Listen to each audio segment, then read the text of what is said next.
함께 하겠습니다. 민수기 15장입니다. 원래 15장을 다 읽어야 되는데 그러면 너무 길 것 같아서요. 두 파트로 좀 나눠봤습니다. 15장 1절에서 3절 그리고 13절에서 14절입니다. 민수기 15장 1절에서 3절입니다. 같이 읽겠습니다. 시작. 여호와께서 모세에게 말씀하여 이르시되 이스라엘 자손에게 말하여 그들에게 이르라. 너희는 내가 주어 살게 할 땅에 들어가서 여호와께 하제나 번제나 소원을 갚는 제사나 낙헌제나 정한 절기제에 소나 양을 여호와께 향기롭게 드릴 때에. 네. 자, 15장 13절 14절입니다.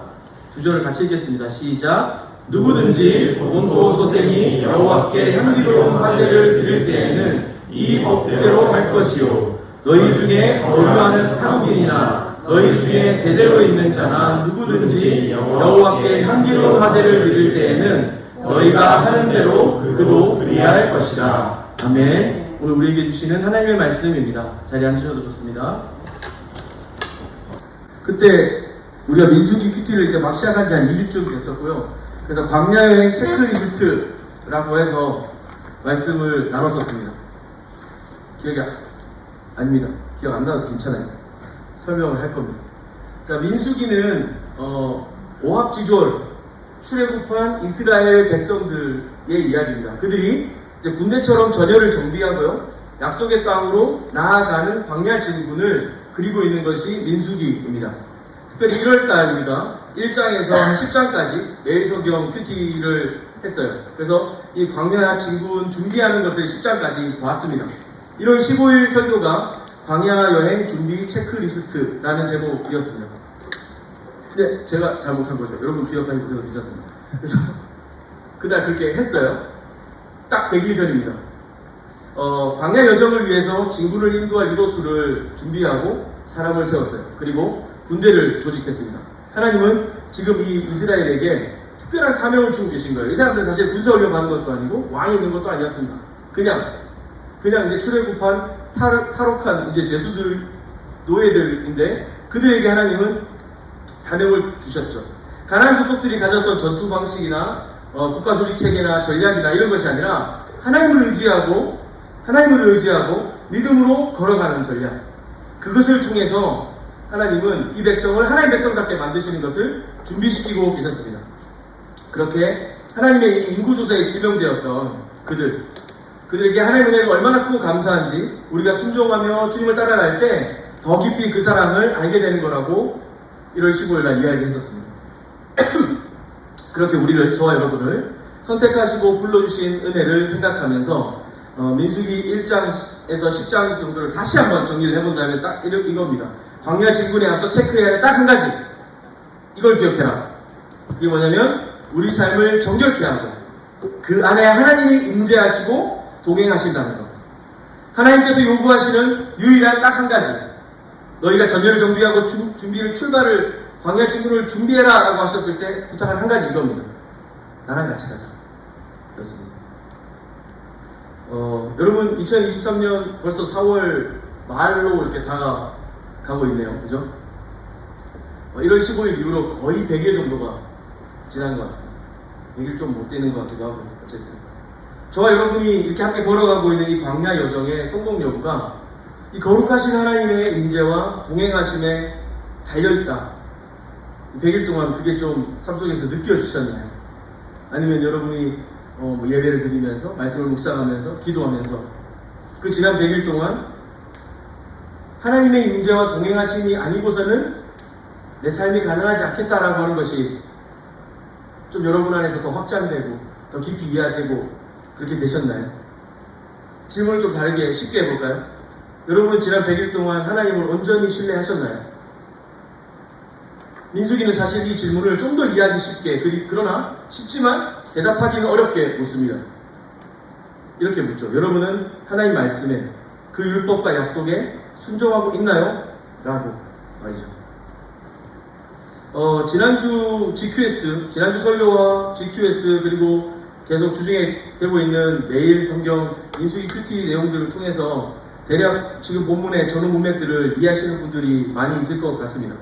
이스라엘은 10장에 광야 진군이 딱 준비되고 출발하자마자 연이어 시리즈로 반역, 불평, 원망이 막 일어납니다.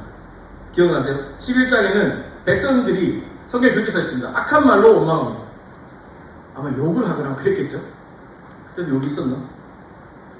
어쨌든 11장에 백성들이 악한 말로 원망합니다. 이렇게 나오죠. 그리고 그 다음에 11장 뒤에 가면 섞여 사는 다른 인종들이라고 불리는 사람이 있습니다. 그 사람들이 탐욕을 품고 만나 말고 고기 달라.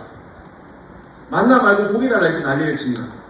그리고 12장에서는 미리암과 아론이 모세를 비방하고 나서있죠. 지난주 설교입니다. 그리고 13장에서는 각 지파에서 여러분 GQ에서 지난주에 하셨을 텐데 대표를 뽑아갖고 가나안 정탐꾼을 보내잖아요. 근데 그 중에 여호수아와 갈렙을 제외하고 나머지 10명은 부정적으로 리포트합니다. 우린 죽었다. 망했다. 그냥 애굽에서 고기 가마 옆에서 얻어먹기를 할 걸 여기 나와서 다 죽게 생겼다. 거기에 각 지파의 대표들이 그 중에 10명이 부정적인 보고를 합니다. 14장에 가면 그 불평과 원망, 하나님의 말씀에 불순종하는 것이 절정에 이릅니다.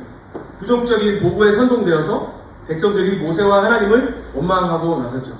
차라리 애굽에서 죽었거나 광야에서 죽을 걸 괜히 모세 따라와갖고 생고생이다. 실제로 그래서 하나님이 네 말대로 될 거다 이렇게 얘기하시긴 합니다. 애굽으로 돌아가자 이런 얘기까지 나오죠. 어째서 그랬을까? 제가 최근에 그 비신자 친구들하고 또 신앙생활을 열심히 하긴 했지만 좀 이렇게 신앙의 기본이 좀 이렇게 약한 친구들하고 청년들하고 대화할 기회들이 좀 있었습니다. 사실 그럴 때 더 재밌기도 하고요, 설레기도 하고 즐겁기도 합니다. 기억에 남는 이야기가 있는데 이렇게 얘기하는 거예요. 이제 왜 교회 안 오냐, 왜 예배를 안 드리냐 그랬더니 뭘 알아야 믿을 텐데 지적으로 동의되지 않기도 하지만 잘 알 수 있는 방법을 아무도 알려주지 않는다. 그러니 예배도 교회도 딱히 가야 할 이유를 모르겠다. 네, 되게 맞는 말이죠. 알아야 믿을 텐데 몰라서 못 믿겠고 안 믿는데 그걸 왜 가냐. 근데 이런 아주 탁월한 논리구조. 굉장히 맞는 말이라서 제가 맞는 말이야 라고 이렇게 얘기를 했습니다. 근데 잘 생각해보면 그런데 우리가 지적인 존재인 건 맞습니다. 정도의 차이는 있습니다. 그러나 우리가 지적인 존재인 건 맞습니다, 여러분. 그죠? 이제 우리가 지적인 사고만으로 우리를 둘러싼 모든 것을 알 수 있는 것은 아닙니다. 여러분 지금 이 건물에 들어오실 때 어떤 지적인 검증 그리고 확실한 안전검사를 마치고 들어오셨나요? 여기 창고였고 부실공사일 수도 있잖아요. 여기 많이 떨어지면 어떡해요, 그죠? 근데 그런 거 생각하면서 들어온 사람 아무도 없어요. 여러분 의자 앉을 때 내가 지금 이렇게 위에서 누르는 하중과 이 의자가 견딜 수 있는 이 뭐 힘과 이 뭐 트러스의 뭐 이렇게 역학적 관계 이런 걸 고려하시면서 지적으로 다 검증을 끝난 다음에 여기 와 계신가요? 아니실 거예요. 그런 지적인 활동을 거친 결론으로서 여기 와 계시진 않을 겁니다. 어쩌면 그냥 경험적으로 대체로 별일 없을 거라는 생각, 오히려 믿음에 가깝죠. 그런 무언가에 따라서 움직였을 겁니다. 그리고 여러분 부모님을 DNA 검사를 하고 그러고 나서 막 몇 퍼센트 일치하는 거 보고 우리 엄마 맞네?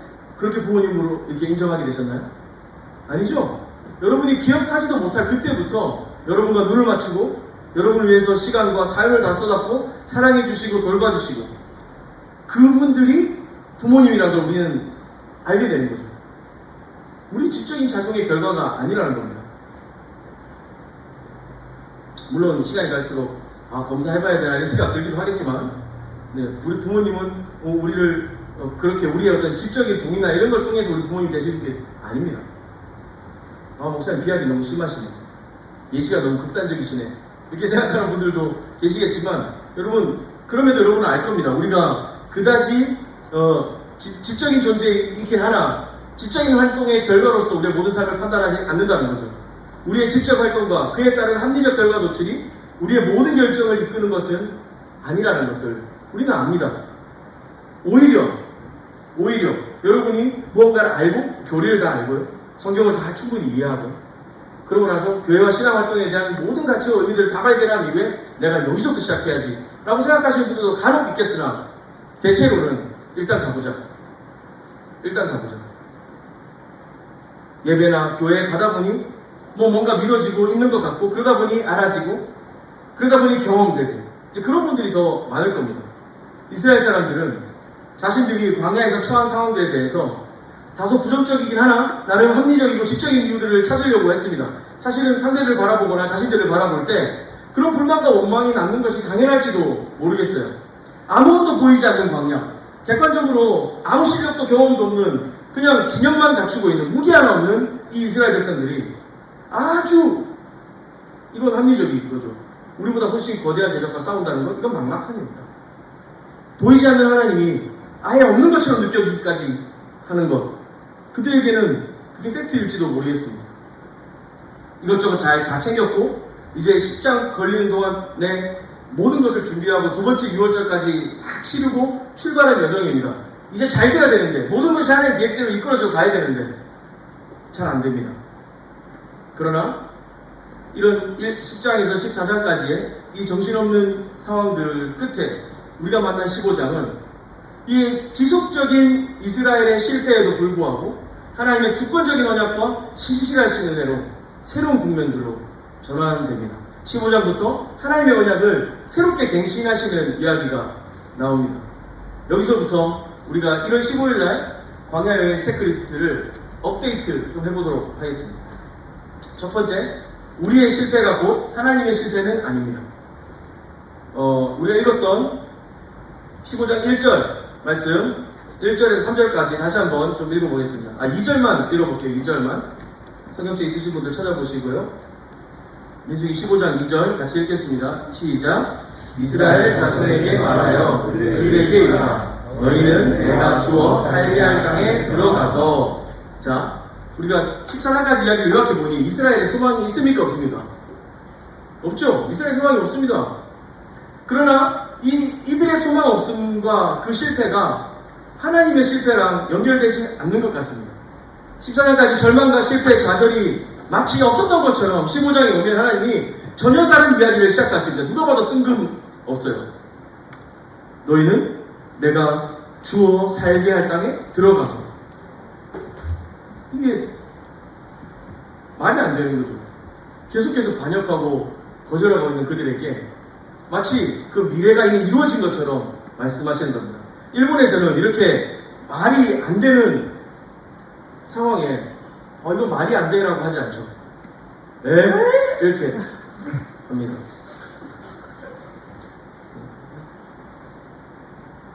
그래도 졸린 건 어쩔 수 없겠죠.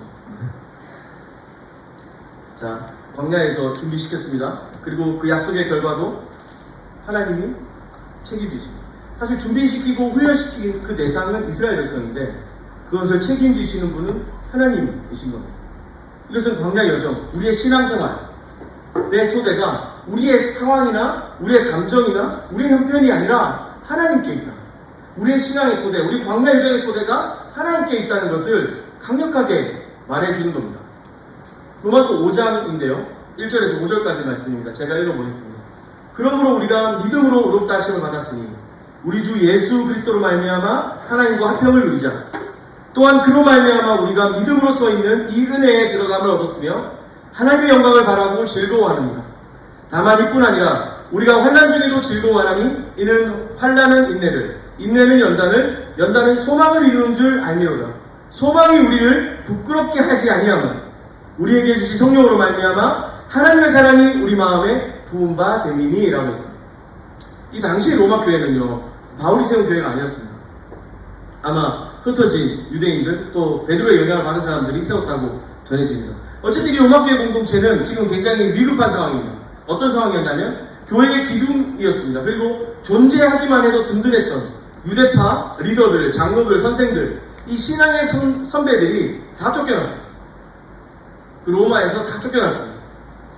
그래서 남은 사람들은 이제 로마 시민권이 있는 이방인들이죠. 유대인들 입장에서는 이방인들, 신앙이 젊은 그리스도인들, 예수님을 주로 고백하고 예수님을 따라 살고자 결정하고 교회 안에 들어와 있지만 구약 성경 잘 모르고 하나님의 경륜이 뭔지 잘 모르는 사람들이었습니다. 그 사람들만 이제 교회 덩그러니 남았죠. 외부적인 압박도 두렵지만 내부적으로 어떻게 가야 될지 잘 모르는 상황, 방향도 의미도 명확하게 세우지 못하는 상황. 그래서 이들은 하나님이 왜 우리를 이렇게 내버려 두셨지? 라고 하는 절망, 그리고 어디로 가야 될지 방향을 알 수 없는 그런 팍팍한 상황이 되었습니다. 이런 비루하고도 의미 없이 반복되는 일상들 가운데에서도 오늘 여기 로마서 말씀에는 하나님의 영광에 참여할 수 있는 소망을 주십니다. 즉 우리를 훈련시켜 가시는 하나님의 섭리가 이 가운데 숨겨져 있다. 더 나아가서 이런 희망이 우리를 실망시키지 않는 이유는 우리를 붙들어 주시는 하나님의 사랑이 우리 마음에 가득 부어졌기 때문이다. 그러니까 수많은 실수와 넘어짐 속에서도 우리를 포기하지 않으시는 하나님이 우리를 결국에는 성장시키시다. 라고 합니다. 당시 이스라엘 사람들은 이 말씀을 몰랐기 때문에 아마 희망이 되지 못했겠지만 우리에게는 도전이 됩니다. 오늘 하나님 말씀하십니다. 너희는 내가 주어 살게 할 땅에 들어가서, 이 표현은 현재 처한 이스라엘의 상황이나 형편을 완전 새롭게 해석하게 만듭니다. 이들로 하여금 그들의 일상과 삶의 치열함에서 그들의 삶의 가치와 존재와 그 의미를 잊지 않고 더욱 생생하고 더 상상력 있게 다가가도록 만들죠.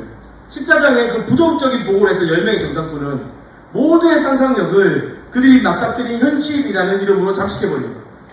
광야는 쉬운 곳이 아니죠. 맞습니다. 풍요롭지도 않고요. 그러나 그 고통은 지나갈 겁니다. 그 땅에서 우리를 새롭게 예배로 초청하시는 주님, 아직 가보지 않은 그 약속의 땅에 대한 확신이 없었던 그들에게는 주님이 주신 약속보다, 그 하늘 소망보다 이 땅에 주식이 오르는 것이, 집이 크기가 커지는 것이, 자가용의 하차감이 높아지는 것이 더 땡기는 게 사실이죠. 우리도 그런 차원에서는 이 이스라엘 사람들하고 별반 다르지 않습니다. 우리가 신앙생활을 하고 오랫동안 교회를 오가고 있지만 사실 우리 안에 내가 결국 이 신앙생활을 해가서 더 이상 얻을 수 있는 게 뭐지? 나는 어디로 가게 되는 거지? 내 신앙생활의 목적과 목표는 무엇이지? 잘 모르게 되면 이들과 같이 상상하기는커녕 하나님이 내가 너희에게 주어서 들어갈 땅이라고 명령하신데도 불구하고 자신들의 삶에 매여서 무너지게 되는 겁니다. 하나님이 보시는 것을 보는 것이 비전이라고 한다면 우리는 비전의 사람이 되어야 됩니다. 미래 언젠가의 일을 그냥 막연히 바라는 것이 아니라 그 비전은 하나님이 지금 우리의 현실과 한계에 매여 있지 않고 오늘 우리의 삶의 막막함과 염려 속에서 이 세상의 사고방식, 결정, 흐름, 가치에 길들여지지 않을 수 있도록 우리를 붙드시는 은혜인 것입니다. 오늘을 새롭게 하는 것이죠. 반복된 실패와 반역 속에서 스스로도 우리가 그 약속의 땅에 가고 있긴 하나? 우리가 들어갈 수는 있을까? 라고 생각했던 이 이스라엘, 그들의 여정이었을 겁니다. 아침 저녁으로 변하는 그들의 마음 같아도, 그러나 그것을 넘어 주님은 말씀하십니다. 내가 너에게 주어 들어갈 땅에 가면, 사실 15장 내용은 이 이야기를 시작한다는 거예요. 15장 내용은 뭐 예배에 대한 얘기입니다. 뭐 이렇게 제사 규례 다시 갱신하시고 이런 얘기들이 나오는데 그 첫 번째 말이 뭡니까? 지금 사실 이스라엘 사람들은 14장까지 반역과 그 배반에 점철된 이야기들 속에서 광야에서 다 죽었으면 좋겠다 그래서 다 죽어라 그렇게 해서 끝날 일일 수도 있습니다. 그런데 하나님은 심판하시는 것 같지만 소망을 주십니다. 너희가 내가 약속한 그 땅에 들어갈 것이다. 들어가게 되면 이들은 지금 곡식도 없고요, 뭐 아무것도 기를 수도 없고 그냥 그 애국 때 가지고 나온 거 그걸로 겨우 먹고 살고 있는데 만나 매출하게 의지하면서 살고 있는 그들에게 수장도 이야기하시고 곡식도 이야기하시고 여러 가지 이야기를 하십니다. 너희가 그 땅에 들어가게 되면, 주님 이미 들어간 거예요. 주님 마음에 이미 들어갔습니다. 이미 이스라엘 데리고 들어간 거예요. 들어간 너희와 내가 어떻게 그 사랑의 관계를 나누며 살 것인가, 그 얘기를 해주시는 겁니다. 너희는 반드시 들어간다. 우리의 실패가 하나님의 실패가 아닙니다. 여러분이 업데이트해야 될 광야 여행 체크리스트 첫 번째 것입니다.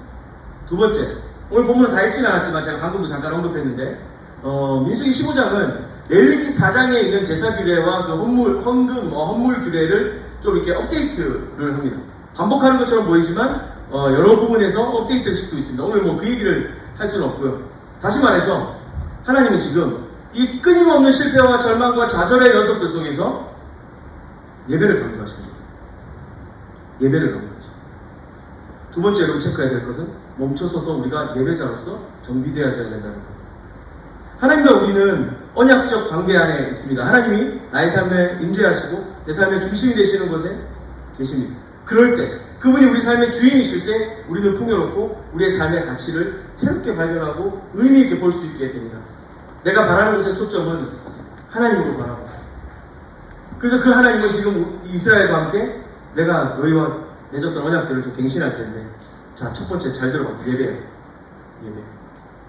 사실 저는 여기에서 좀 여러분과 생각하고 싶은 건 이겁니다. 예배의 대상은 누굽니까? 예배의 대상은 누굽니까? 하나님이시죠. 예배의 대상은 하나님입니다. 온 땅에 계신 천하 만물 가운데 계신 유일하신 신이신 하나님, 그분을 예배하는 게 마땅한데도 불구하고 왜 이렇게 하나님은 예배 규례나 이런 데 집착하시는 걸까요?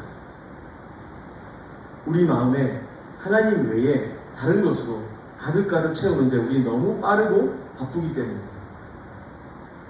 때로는 자존감이라는 이름으로 나 자신을 그 자리에 두기도 합니다. 그리고 우리는 세상과 다르고 내가 뭐 돈 욕심 내는 것도 아니고 뭐 권력욕 내는 것도 아닌데 뭐 어때? 내가 나를 그렇게 개발해서 잘 해보겠다는데. 근데 예배의 핵심은 내가 아니기 때문에 하나님은 계속해서 우리로 하여금 그 예배와 예배의 약속과 규례들을 갱신하시면서 예배의 주인공은 나야 라고 말씀하시는 겁니다.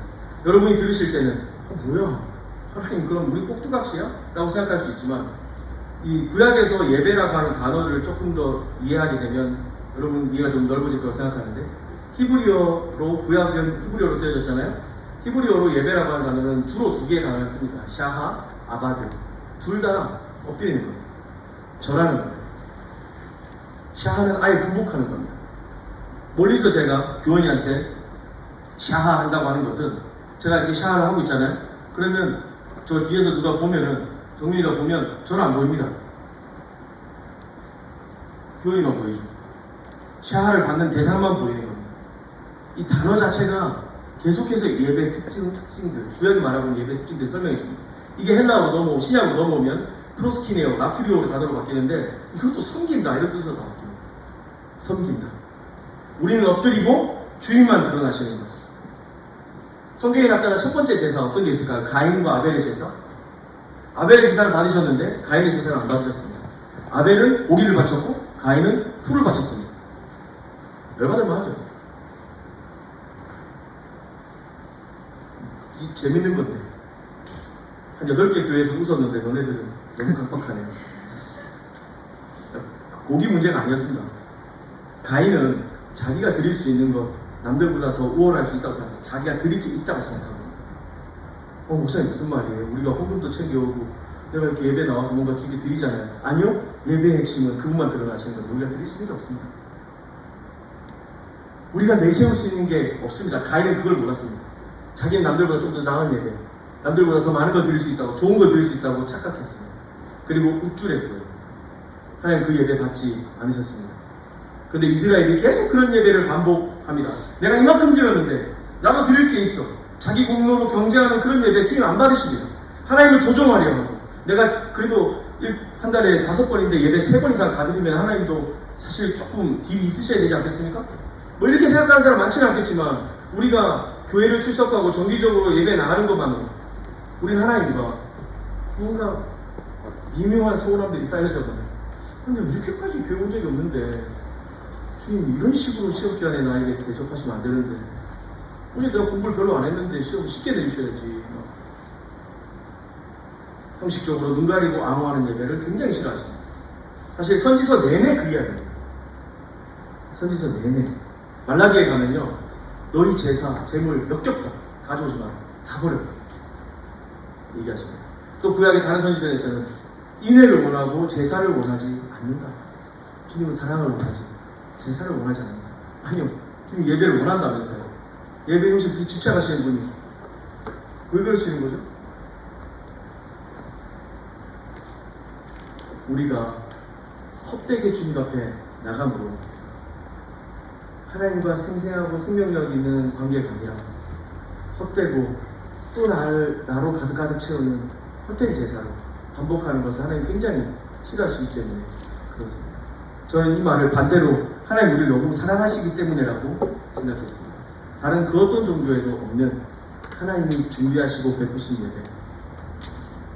예배의 중심은 하나님만 드러나는 겁니다. 우리가 어떤 공로를 내세웠던지, 우리가 뭐 얼마나 찬양팀을 잘 꾸리고 얼마나 화려한 영상과 음향을 가졌는지, 우리가 뭐 어느 정도의 뭐 의자와 사역 규모와 프로그램을 가졌는지 하나님 입장에서 아무 관심이 없습니다. 우리의 예배가 끝났을 때 우리는 없어지고 그분만 드러나게 되는 거예요. 우리의 자아는 부인되고 하나님 그분의 영광만 나타나고 드러나는 거예요. 주님은 그렇게 우리를 통하여 사랑을 받으십니다. 그리고 그분은 그렇게 영광 받으심으로 그리고 그 영광이 지속적으로 이어지게 하시기 위해서 아들 예수 그리스도를 제물로 우리 대신해서 내어주신 것입니다. 요한복음 4장 23절에 아버지께서, 하나님이 별로 찾는 장면이 별로 안 나오거든요. 성경에 보면 내가 누가 필요하다 이런 말 별로 안 하시는데, 요한복음 4장 23절에 보면 이렇게 돼 있어요. 아버지께 참되게 예배하는 자들은 영과 진리로 예배할 때가 오니 곧 이때라. 아버지께서는 자기에게 이렇게 예배하는 자들을 찾으시느니라. 하나님 성경 내내 주인공인데 별로 뭘 찾는 장면이 안 나와요. 아예 본인이 등장 안 하는 성경도 있습니다. 근데 아주 명시적으로 주님이 원하시는 사람이 있어요. 어떤 사람? 영과 진리로 예배하는 사람, 신령과 진정으로 예배하는 사람, 그렇게 수많은 예배를 드리고 그렇게 교회를 들락거려도 왜 우리는 변하지 않는가? 우리가 이 예배의 가치를 모르기 때문에, 우리 여전히 살아서 그냥 나가기 때문에 그런 거죠. 여러분, 구약의 제사 제도를 아시나요? 제사장이 그 제사를 다 치르는 걸로 생각하잖아요. 제사장은 사실 어떤 면에서 인스트럭터입니다. 그리고 인서섹터, 중보자예요. 설명하고 이렇게 하라고 얘기해 줍니다. 제물을 가져온 사람이 정갈하게 옷을 입고 제물을 준비해서 옵니다. 집에서 제일 좋은 양이나 소를 데려오겠죠. 그리고 와서 제사장이 각을 뜬 게 아니에요. 뭐 1년에 대속죄일 이럴 때는 그렇게 하겠지만, 보통 범죄를 짓거나 뭐 화목제를 제하거나 이럴 때는 그 제물을 바치는 사람이 직접 각을 뜹니다. 어떻게 되겠어요? 여러분, 능숙하게 이렇게 도살을 하실 수 있으시겠어요? 저 양 잡는 거 한번 본 적이 있는데 아저씨가 진짜 잘 잡더라고요. 그러니까 아주 능숙했어요. 혼자서 다리 2개, 3개를 딱 이렇게 제압하고 배를 딱 가르고 막 쏟아내고 막 이렇게 하는데, 아주 능숙하게 하는데도 불구하고 냄새가 그 일대 그 주변에 가까이 보려고 하다가 으악 하면서 다 이렇게 퍼져요. 근데 그 고대 시대 때 뭘 먹었는지 모르는 그런 짐승들을 데려와서 배를 가르고 각을 뜬다고 생각해보세요. 그러다가 창자가 칼로 찔리는 날에는 그 오물 다 터져 나오고 그 냄새와 피 범벅되고, 그 제사를 지내고 나온 사람이 옷이 깨끗하다고, 그 사람 제사 지낸 사람이 아니죠. 엉망진창이 되고 자기가 죄 용서 받았다는 사실에 대해서 기쁘겠지만 아마 기진맥진했을 겁니다. 그리고 다시는 내가 이런 죄를 짓지 말아야지, 그런 고민, 감사와 기쁨과 뭐 이런 것들이 혼재되는 복잡한 표정일 겁니다. 우리는 어떻습니까? 우리는 수없이 예배를 오고 수없이 교회를 다니지만 우리는 은행이 아니죠. 영화관 가는 거나 극장 가는 거나 교회 가는 거나 우리의 태도가 별 차이가 없습니다. 시간 맞춰서 가면 다행이고 좀 늦어도 그쪽에 광고 있으니까 그 다음 괜찮을 거예요. 그리고 끝나면 빨리 나가야지. 크레딧 있나? 우리의 태도가 그런 소비자적인, 관람자적인 자세로 극장에 가거나 영화관에 가거나 어디 회의나 학교에 가는 것과 별반 다르지 않는 자세로, 태도로. 이렇게 바쁜 시대에 뭐 그렇게까지 얘기하세요? 아니요. 우리는 하나님의 제사장 나라로 부름받았습니다. 그리고 이 건물이 교회가 아니고 여러분 한 사람 한 사람이 교회입니다. 주님이 지금 두 번째 체크리스트로 이 15장 내내 예배에 대한 규례들을 알려주시면서 하시고 싶은 말이 뭐예요? 난 너희랑 만나고 싶다. 난 너희가 필요하다. 너희 예배를 좀 다시 한번 좀 점검해라. 너희 예배의 태도와 예배의 자세들을 다시 한번 점검하고 들여다봐라. 모든 순서나 예배의 내용이 어떤지 좀 살펴봐라. 예배에 참석하는 너의 자세, 태도, 어젯밤 네가 한 일, 그리고 오늘 아침 네가 한 일, 예배 직접 오기 전까지 우리 모든 삶의 영역이 하나님의 것이라면 예배는 여기 문에 들어오면서 시작되는 것이 아니라 우리 일상 가운데서 계속되는 것입니다. 하나님은 그런 예배자로 저와 여러분을 부르시는 것이고요. 이스라엘 백성들에게 다시 멈춰서서 예배자로서의 너의 삶을 정비해라. 내가 너희를 통해서 받고 싶은 건 선교도 아니고 전도도 아니고 제자훈련도 아니고 한방축제도 아니고 예배다. 너희랑 만나고 싶다. 너희랑 만나고 싶다. 나를 가져가. 내가 너희를 위해서 내 아들을 내어놓은 그 거룩한 낭비와 같이 너희도 내게 나의 전폭적인 사랑과 이 은혜를 기쁘게 받고 너의 삶을 결단하고 과거에 입었던 너의 모습, 너의 그 모습들 너덜너덜한 채로 새롭게 새 마음을 가지고 이 문 밖을 나서라고 주님 그런 요청하시는 겁니다. 그리고 예배 자체로 급진적입니다. 여러분 세상에서 살아가면서 사실은 멀리 말할 것도 없습니다. 여러분 친한 친구들 중에 교회 안 다니는 친구들한테 일요일날 2시에 교회 가자고 하면 미쳤다 봐요. 그때 자야지 뭐하는 짓이냐, 놀러 가야지 뭐하는 짓이냐, 너 아직도 교회 가냐. 사실은 이 행위 자체로 여러분이 구별되고 다른 사람이라는 것을 보여줍니다. 잘 지켜야겠죠. 그 예배에 관해서 다음에 또 얘기 기회가 있으면 좋겠는데, 우리의 삶이 누구인지, 하나님과 우리의 관계가 무엇인지 다시 정비하고, 예배 가운데 우리가 누구인지 그 정체성과 존재를 정비하고 가자. 그거 준비해라. 이 두 번째 체크리스트입니다. 마지막, 모두를 위한 예배입니다. 14절, 15절인데 같이 한번 읽어보겠습니다. 14절, 15절 같이 읽겠습니다. 시작. 너희 중에 고려하는 타국인이나 너희 중에 대대로 있는 자나 누구든지 여호와께 향기로운 화제를 드릴 때에는 너희가 하는 대로 그도 그리할 것이다. 회중 곧 너희에게나 거류하는 타국인에게나 같은 율례이니 너희의 대대로 영원한 율례라. 너희가 어떠한 대로 타국인도 여호와 앞에 그러하리라. 라고 했습니다. 그러니까 여기 사는 이스라엘 사람, 혈통적으로 이스라엘 사람들인지 아니든지 간에 다 같은 규례로 그렇게 예배하라 라고 얘기하시는 겁니다. 2015년 여름에 6월쯤이었던 것 같은데 그 사우스캐롤라이나의 찰스턴이라는 동네에서 총기 난사 사건이 있었습니다. 백인 어떤 청년이 흑인 교회에 와서 총기 난사했던 사건이 있는데, 그 주에 이제 제가 주일 예배에 찬양 인도를 했습니다. 예배 설교가 끝나면 항상 그 레스폰스 찬양을 한 다음에 그 다음에 자연스럽게 성찬을 합니다.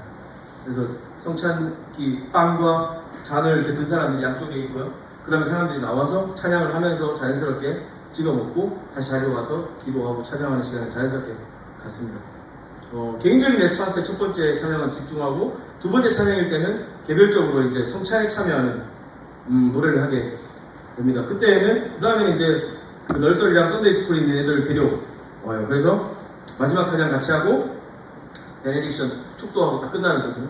근데 그날은 설교가 다 끝났는데 이제 개인적인 레스폰스 들어가기 전에 그 널서리에 있는, 그러니까 모든 교인들, 지금 교회 안에 있는 모든 사람들 다 모이게 했습니다. 담임 목사님 다 모이게 했고 모두에게 배변 배잔을 직접 한 후에 목사님이 성경 말씀을 하나 읽었고요. 그리고 사우스캐롤라이나에 있었던 그 사건을 언급하면서 이렇게 얘기했습니다. 그리스도 예수 십자가 안에서 그 어떤 나눠짐도 없습니다. 그리스도 예수 십자가 안에서 그 어떤 나눠짐도 없습니다. 라고 선언했습니다. 그리고 옆에 우리 교회 집사님 중에 한 사람이 이렇게 옆에 섰습니다. 그리고 그 사람이 나와서 이 시대의 분열과 아픔을 우리 주 예수님의 사랑과 위로로 하나됨으로 치유하고 담대히 복음을 전하면서 살자고 얘기했습니다. 목사님은 백인이고 완전 백인이고 그 집사님은 흑인이었습니다. 그 말을 마치고 나서 떡과 잔을 나누고 다 같이 꼬마애들까지 다 먹었습니다. 그때 그 노래를 인도하고 있었던 사람은 저였어요. 그 교회에서 거의 유일한 에이시안이었고, 그날 대표 기도는 아버지가 미국 사람이고 어머니가 한국 사람인 혼혈이었어요. 일부러 그날 그렇게 좀 배치를 한 것 같아요. 그리고 나서 마지막으로 그 우리나라 말로 Christ is enough, 이게 노래가 뭐죠? 주님 한 분만으로 하여튼 그런 노래가 있습니다. Christ is enough. 번역하면 주님 뜻대로 살기로 했네, 세상 등지고 십자가 보내, 이런 가사가 있는 노래인데, 십자가를 미련하고 거치는 겁니다, 여러분. 그래서 하나님의 역설적인 지혜와 은혜의 복음의 정점을 이루기도 하죠. 율법의 저주뿐만 아니라 이 세상 강력한 제국의 논리를 박살낸 부활의 주님, 그분 예수님을 따르는 사람, 그 예수 공동체는 이 십자가를 지고 걸어가는 공동체입니다. 낮아지고 겸손하고 하나님의 정의와 사랑이 실현되는 현장을 살아내고 세상의 그 어떤 곳에서도 발견할 수 없는 공동체, 예수 공동체를 꾸리고 더불어 먹고 마시는 겁니다. 주인도, 종도, 남자도, 여자도, 유대인도, 이방인도 다 하나가 되는, 백인도, 흑인도, 동양 사람도, 혼혈도 다 하나가 되어서 그 땅의 그 분열과 아픔을 그리스도의 십자가로 주님 회복해 하실 것을 기도하고 중보했던 예배. 그때 제가 이렇게 썼습니다. 쉽고 값싼 복음은 가라. 개인주의적이고 소비적이며 종교적인 다른 복음은 없다. 오직 그리스도 예수의 흔적으로 서로를 보듬어 살아가는 복음이 진짜 기쁜 소식이 되는 그런 교회, 그런 공동체가 구석구석 견고히 들풀처럼 일어나게 하소서. 아멘. 지금 이 하나님은 지금 이 공동체에 대한 예배 규례를 주시면서 끝에는 이 예배는 모두를 위한 예배다고 얘기를 하시는 겁니다. 자주 구약의 하나님은 이스라엘의 민족적 신이라고 여러분 생각하기 쉽지만 민수기에서 이스라엘, 그러니까 하나님 언약 공동체는요, 혈통이나 계급에 의한 게 아니었습니다. 하나님의 절대 주권과 은혜 안에서 누구든 여호와 앞에 나올 수 있었습니다. 그 헌물 규례와 제도들을 잘 살펴보면 가난한 사람들을 위한 규칙, 타국 사람들을 위한 규칙 다 포함되어 있음이 명백합니다. 다시 말하면 이 모든 율법은 우리로 하여금 누구든 하나님께로 나오라 초청하도록, 그런 초청이라고 이해되도록 하고 있는 겁니다. 이와 같이 우리에게 허락된 이 예배라고 하는 것은, 이 예배의 정신은 그 자체만으로도 우리의 사명과 존재 이유와 연결됩니다. 여러분, 약속의 땅에서 무엇을 해야 되는가 암시받고 있는 겁니다. 단순히 잘 먹고 잘 사는 것이 목표이 아닌 거죠. 좀 더 안전하고 보호받을 수 있는 것을 찾아가는 게 아닌 거죠. 예배는 이스라엘이 열방을 중보하는 거룩한 백성으로 제사장 나라로 세워지기 위한 것입니다. 오늘 저와 여러분에게 허락된 이 예배도 마찬가지입니다. 우리가 이 헌신된 예배의 삶을 통하여서 세상을 하나님 앞에 중보할 수 있습니다. 그리고 우리가 정결하고 정직하게 하나님이 보시는 대로 내가 너에게 주어 들어가게 할 그 땅을 미리 바라보는 자들로 예배의 삶의 예배로 그렇게 확장되고 나타나야 됩니다. 그것이 거룩한 백성으로 또 제사장 나라로의 삶이라고 저는 믿습니다. 여러분, 여러분이면 넉넉히 이웃을 위해서 살 수 있습니다. 하나님 예배로 초청하셨고 그 예배 가운데 하나님께 마음을 열고 그 은혜를 구하는 여러분이라면 충분합니다.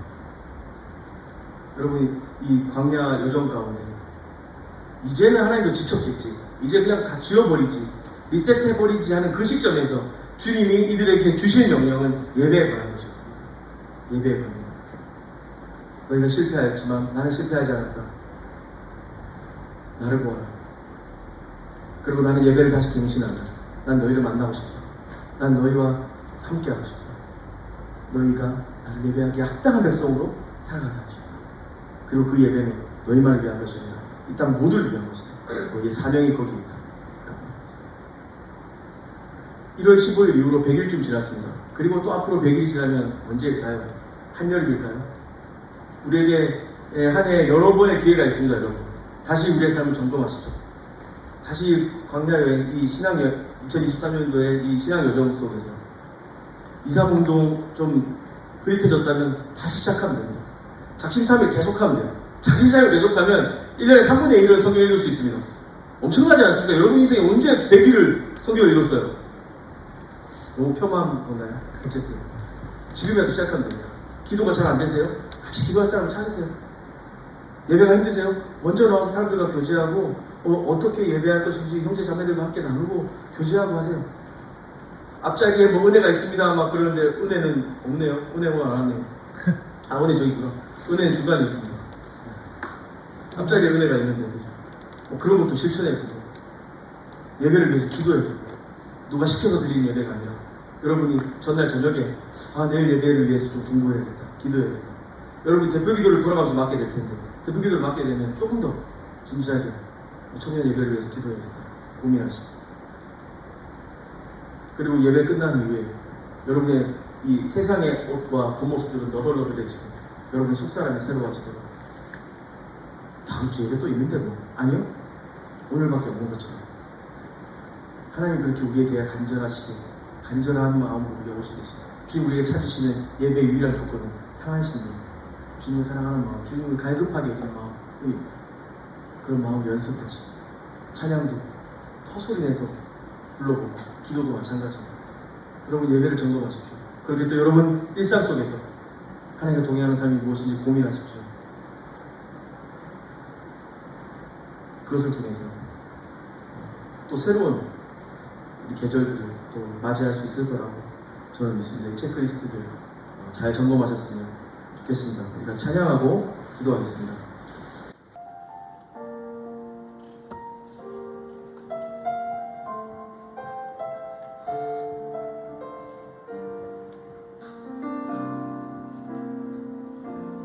빛으로 임하신 주, 빛으로 임하신 주, 나의 어둠을 비추시네. 내 안에 연약함 모두 씻어주시고 나를 기억이사 안으시네. 내 삶에 임하신 주, 모든 두려움 덮으시네. 주 나의 모든 것 주님만 의지하리. 눈을 들어 주님만 바라보리. 주님을 예배하는 것, 주님을 기뻐하는 것, 나의 맘과 뜻 다해 주님 더 알기 원하네. 주님을 사랑하는 것, 주님을 갈망하는 것, 나의 유일한 소망이라. 다시 처음부터 찬양하겠습니다. 빛으로 임하신 주,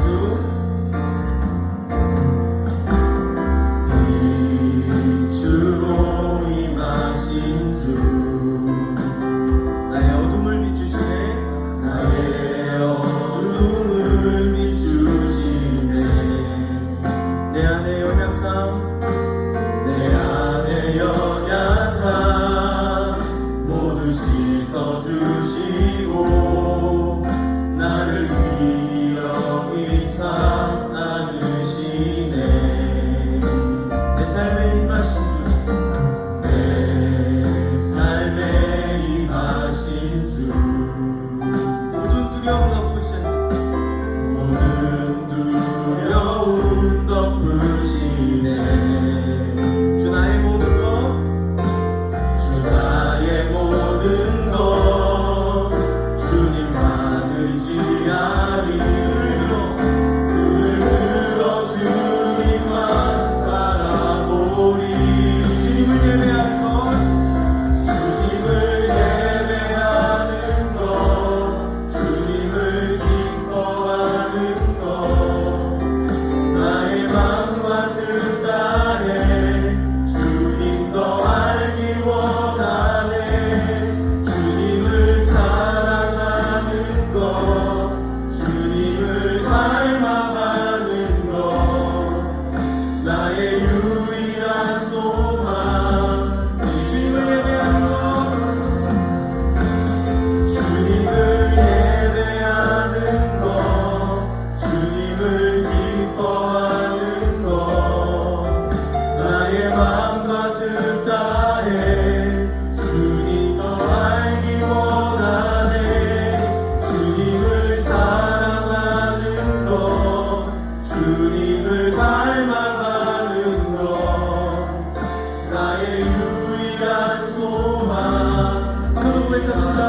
주님을 예배하는 것, 주님을 주님을 기뻐하는 것, 기뻐하는 나의 마음과 뜻 다해 나의 맘과 뜻 다해 주님 더 알기 원하네. 주님을 사랑하는 것, 주님을 갈망하는 것, 나의 유일한 소망이라. 우리 예배를 두고 기도하면 좋겠습니다.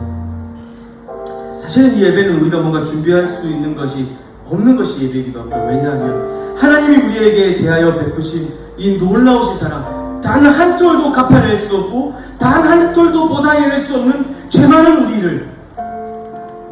우리에게 다 후비하시고 돌려받으실 생각 하나 없으신 하나님께서 그 사랑의 관계로 우리를 초대하시는 것이고 그 사랑 앞에 믿음으로 반응하는 것이 예배입니다. 여러분, 그런 예배로 초청받은 겁니다. 우리가 무엇을 자랑하고 우리가 무엇을 준비할 수 있겠습니까? 다만 세상의 이야기를 멈추고 그 사랑의 주님 앞에 서는 겁니다. 이 삶의 주인이 나인 것처럼 열심히 달렸던 우리의 속도를 멈추고 진짜 주인이 누구인지 다시 생각하는 겁니다. 예배의 모든 순서나 예배의 내용이 그리스도가 누구이신지를 경험하고 발견하게 하며 살아계신 하나님의 사랑을 경험하게 하는 것입니다. 우리 삶 속에서 반복된 실패와 절망과 배반과 거절당함과 상처와 그 눈물과 고통의 시간들, 마음대로 잘 되지 않아서 지치고 상해버린 내 마음들, 주님 다 아십니다. 다만 그분을 경배하고 높여드릴 때, 당신이 내 삶의 전부이십니다라고 고백하고 믿음으로 나갈 때, 이 예배를 통해 우리는 하나님만 드러나게 하시고 예배 가운데 우리가 누구인지 다시 발견하게 되는 것입니다. 여러분, 주님이 요청하십니다. 갈급한 마음이 필요하다 얘들아. 상한 심령이 필요하다 얘들아. 나는 제사, 반복되는 그 수많은 제물과 제사가 아니라 사랑을 필요로 한다. 난 너희가 필요하다. 주님 앞에 그렇게 기도하시지 않겠습니까? 하나님, 예배 가운데 주님의 그 사랑을 더 깊이 누리고 싶습니다. 주님 더 알아가고 싶습니다. 이 예배가 내 삶을 바꿔내고 내 삶을 정말 그 주님의 사랑 앞에서 새롭게 해석하게 하는, 우리가 보지 못하는 것들을 보게 하는 놀라운 역사의 그 출발점이 되게 해 주시옵소서. 이 드려지는 이 공간에서 예배뿐만 아니라 우리 삶 전체로 흘러가는 삶의 예배 되게 하여 주시옵소서. 이 예배를 통하여 하나님 한 분만 드러나시고 영광 받으시는 그 예배 되게 하여 주시옵소서. 주님 주시는 그 놀라우신 은혜를 기대하며 함께 기도하도록 하겠습니다. 살아계신 하나님 아버지, 하나님은 참된 예배에 대한 자들을 찾아계신 것을 믿습니다. 신령과 진정으로 예배하는 자들을 찾는 것을 믿습니다.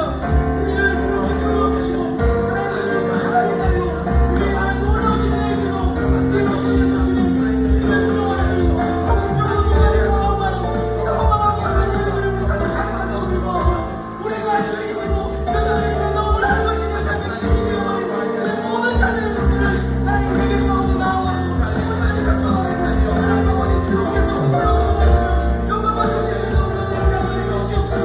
우리의 삶에서 진실이 되시옵소서. 주님의 진실이 되시옵소서. 우리의 평화가 있고 우리의 완전이 있고 우리의 평화가 있고 우리의 환경이 있고 우리의 기쁨이 있고 생각하며 내가 말하는 것의 초점을 하나님 아버지 당신으로 두고 싶습니다. 오늘 이 기술을 통하여서 하나님을 민신하시며 하나님 예배를 새롭게 하시며 하나님 우리의 바라는 것과 없는 모든 주시는 것들을 다시 주님으로 옮기게 원하시는 아버지 하나님, 그 예배를 우리를 초청하여 주셨사오니 그 은혜 가운데 감사하며 모든 감사로 훈련되고 정결하며 하나님 그 은혜와 주를 경외하시면에 참되고 내 사랑을 나아갈 수 있도록 도와주시옵소서.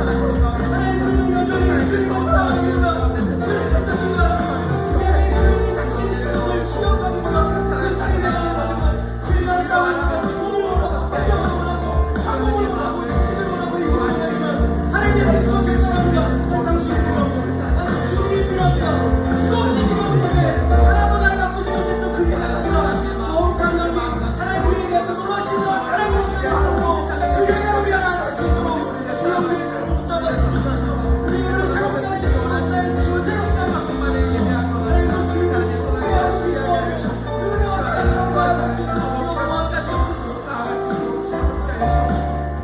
우리 함께 노래하며 주님을 예배하는 것 고백합시다. 주님을 예배하는 것, 주님을 기뻐하는 것, 우리의 마음과 뜻을 다해서 주님도 알게 주님을 사랑하는 것, 주님을 닮아가는 것, 이것이 주님 우리의 유일한 소망입니다. 우리 한번 고백합시다. 주님을 예배하는 것, 주님을 예배하는 것, 주님을 기뻐하는 것, 나의 마음과 뜻 다해 주님도 알기 원하네. 주님을 사랑하는 것, 주님을 닮아가는 것, 나의 유일한 소망이라.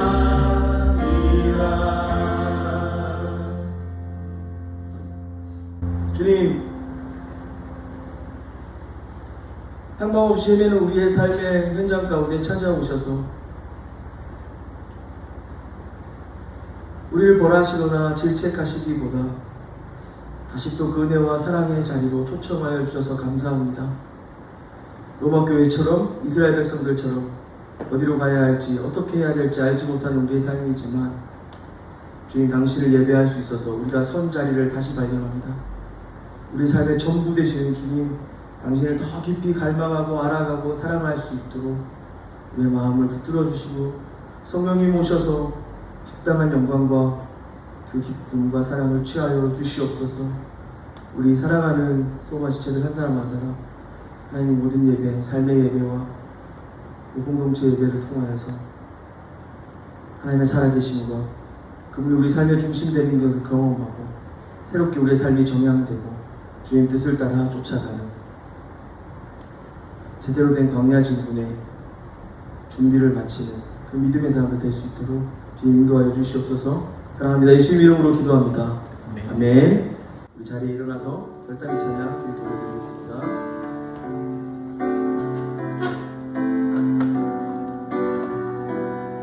하늘에 계신 아버지, 하늘에 계신 아버지 그 크신 사랑, 그 크신 사랑을 가득 차고도 넘쳐 가득 차고도 넘쳐 이곳에 흘러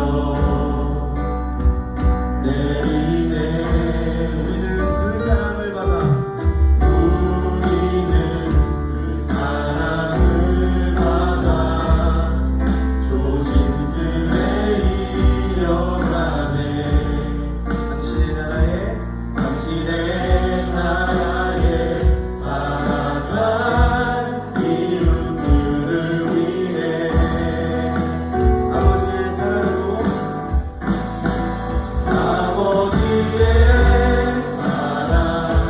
사랑으로 이곳에서 사랑을 이어가네.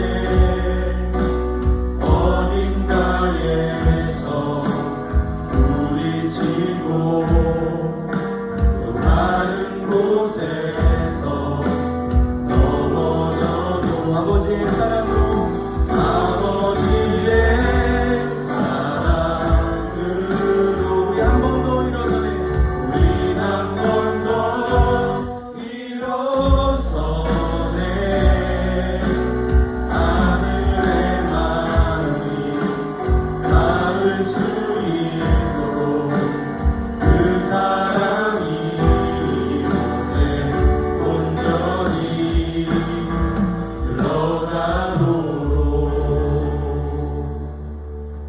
축도하겠습니다. 이제는 우리 주 예수 그리스도의 은혜와 다함이 없으신 아버지 하나님의 사랑과 성령께서 우리와 늘 동행하시고 위로하시고 온전케 하시는 그 교통하시니 지금 여기 모인 사랑하는 소마 청년부 모든 형제자매들에게 이제부터 영원토록 항상 함께 있을지어다. 아멘.